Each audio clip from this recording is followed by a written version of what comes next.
Warroad, Minnesota. It's rumored kids learn to skate before they can walk here. So what happens when schools are closed and sports are canceled? They improvise. The ice is starting to melt and the skates have been put away. But for Hockeytown USA, the era of lockdowns has created a whole new outdoor tradition. This winter, a path was cleared on the Warroad River for kids to skate back and forth between two backyard hockey rinks. But what it turned into was something much bigger.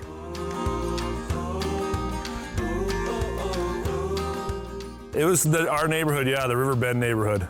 It was kind of our brainchild. My neighbor's daughter actually came up with the idea. All she wanted to do was connect our rinks. We live 3/4 of a mile apart by water. We live about 100 yards apart on a peninsula, but by water it's 3/4 of a mile. And we had, each of us have a backyard river rink. And with the kids home from school, she asked if we could connect the rinks, and I think we started that night. After constructing the first part of the path, the idea to expand came naturally. The first night we connected the two paths and the kids actually, or the two rinks, the kids actually used it that night, I believe. It was maybe a day later that we decided we should at least make it down to docks. There's a big rink on the river down here by the car bridge. Janet Marvin and her family own Docks, a bed and breakfast located in a 104-year-old building on the banks of the Warroad River. Well, I grew up in a hockey family. When we purchased a house, the first thing we said was we're putting a hockey rink on the river. It's what we did when we were kids. It's what my dad did. It's what my brothers did. Everybody skated on the river before we had the beautiful arenas. Everybody skated outside.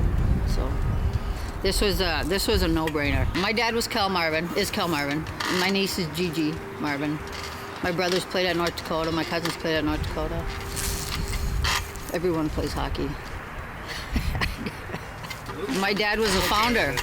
Yeah, my dad founded the Fighting Sioux. Oh. Yeah, he was one of the originals from Warroad.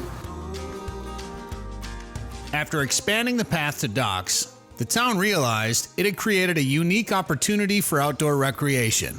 The community got involved right off the bat. It was probably the second day after we had pushed into the docks section of it. The ice was very rough. It had froze, thawed, freeze, thaw, so it was kind of rough. There were still people trying to skate it at that time. Once that happened, we knew we had to figure out a way to smooth it, get fresh ice built, and keep her going. And so we've been going at her ever since. Not only did this path give kids a chance to go out and skate with their friends again, but it energized an entire community to lace them up. What the river path has done is it's gotten people that like to skate but don't play hockey. They're not involved in the hockey program, so they don't have those opportunities to skate. It gave them that opportunity to skate. And there's people that retired, they used to play hockey, they haven't put on the skates for years, they're now skating daily. There's people coming from neighboring towns, neighboring states. There was a group of businessmen that were here from Ohio. They were in Duluth, they heard about the skate path, diverted their trip up here just to skate, and it was a 20 below day when they went skating by. It's a huge deal because, as Jared said, there's people coming from all over the place. So we're getting people staying at the hotels, and they're going to the restaurants and going to the bars and doing some shopping downtown. How big of a role does skating / hockey play in this community? It's pretty big. It's pretty big. It hurt everybody when the rinks were shut down, you know, and then Jared and Craig and Travis and those guys got together and figured out a way to get everybody outside. And it's the most beautiful thing for our community this year. It was amazing. And not just our community. People came from all over. You know, when we're here, I always visit with people, where are you from? Why are you up here? You up here for hockey? And they're like, no, I came to skate the trail. I brought my family up. They get up at 6 a.m., drive from Minneapolis, skate the trail for 4 hours. It's become a destination. Yeah, actually, there was a guy from South Dakota that came today. Really? He skated this morning about 9:30. I rented him a pair of skates. He's a pastor out of Sioux Falls. His name is John. And he had a week off, and he saw it on the news, and so he thought he'd come up. And he's never slept on the ice, so he rented a fish house at Arneson's for lodging, not for fishing. Came over here today, skated the trail. Was so grateful that he drove 7 hours to do the trail. So yeah. We hear a lot of stories like that, a lot of people. How often do you hear stories of people renting a sleeper fish house just to sleep in? That's the first time ever. Just for lodging.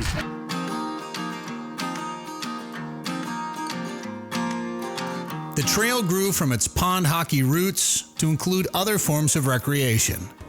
One of our neighbors has a cross-country ski groomer for behind their four-wheeler, their snowmobile.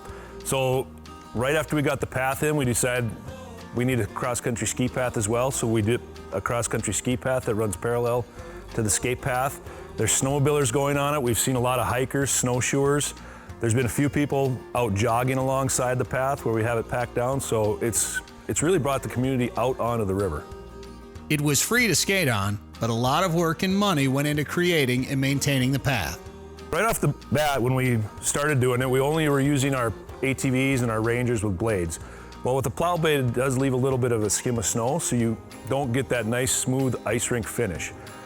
We borrowed somebody's broom on the front of a lawnmower and to see if that would work, and it worked fantastic.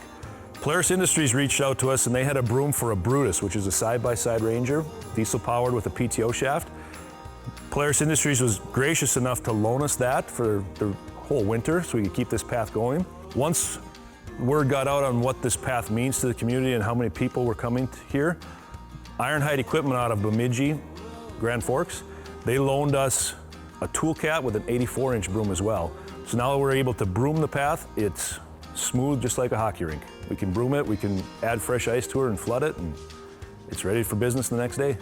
With a snowmobile trail and a skating trail so close to each other, something was needed to mark the middle to keep the two separate. So the spruce trees along the path, the local Cenex Farmers Union donated these to us. They had a lot left over after COVID, after the Christmas season, and the Warroad River's traditionally been all about snowmobiles. I wanted a way to delineate the path from the snowmobile traffic. These used Christmas trees, unsold ones, were the perfect addition to it. It is community-led through the Warroad Community Partners. They do fundraisers along the path. On the weekends, they have a table set up. They're doing hot dogs and brats. All those funds are going to the maintenance that it is on the skating path, to stuff that we can do down the road, just to enhance what we already have. There are people that are alumni of Warroad that don't live here any longer, and they have donated. Other people that think it's a cool thing but can't get here. You know, the donations are coming from all over the place, and it's an awesome thing that Warroad has. Plans are already in the works for making the experience bigger and better next year. From lights, warming houses, beer gardens, and maybe an NHL game?